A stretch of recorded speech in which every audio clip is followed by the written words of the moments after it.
Hey everyone, it's Crazy again. It's another Sunday, and once again, it's time for an inspirational thought. This week's quote comes or was inspired by Harry Potter, or more specifically, Joanne Rowling, who is the author behind Harry Potter. When I was giving a tutoring lesson this week, we actually came across her commencement speech at Harvard in 2008. And in this speech, she was talking about failure and the benefits of failure. And she said a number of things that really got me thinking, and that I couldn't get these things out of my head all week long, so I'm going to share them with you today.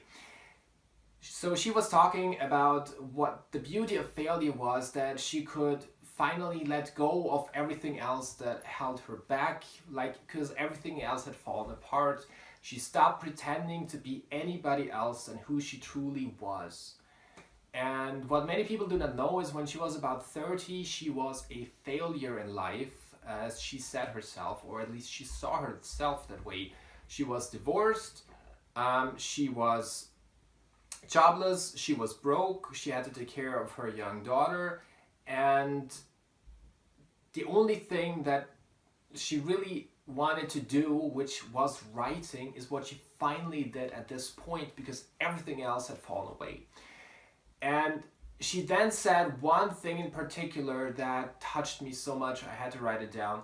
She said, "Had I really succeeded at anything else, I might never have found the determination to succeed in the one thing that I always wanted to do, or in the one arena I believed I truly belonged."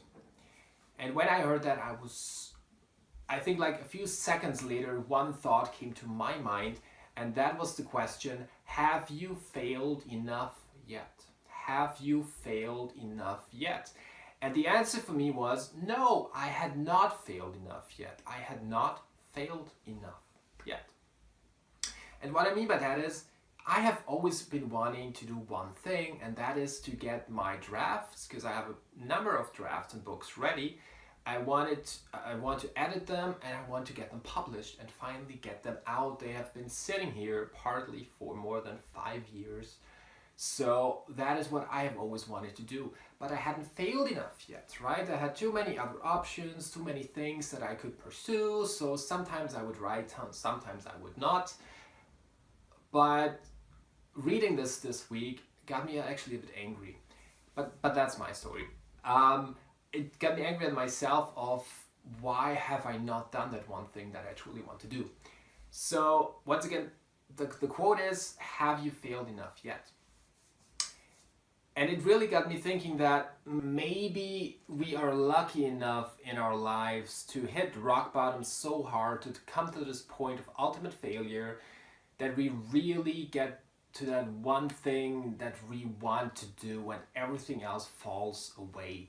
Because then we have clarity, then we have power, then we have focus. And I know it's Sunday, and I know that that's a deep thought, and of course I don't wish anybody to really get to this harsh failure that Joanne Rowling has had. But if you ask yourself the question, have you failed enough yet, you get some powerful answers.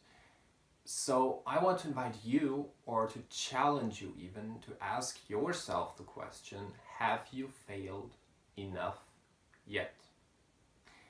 And see what comes up for you. And what would have to happen so that you get to such a place where you have this clarity and this focus and this power to do that one thing, and everything else falls away? Because then you really go for something, then you really turn your passion into something and you build that thing. There is no more procrastination, there is no distraction, there's that one thing. And yeah, that is all that I have for today. I hope you have a great Sunday. I wish you a great day. I would be happy to see you again next week. As always, if you have any thoughts, anything you want to share with us, feel free to share it with us in the comments down below. I hope you got some value out of this. I would be excited if you click on the like button. I'd really appreciate that. If not, that's of course also okay. I hope to see you again next week. Have a good Sunday and talk to you soon. Bye.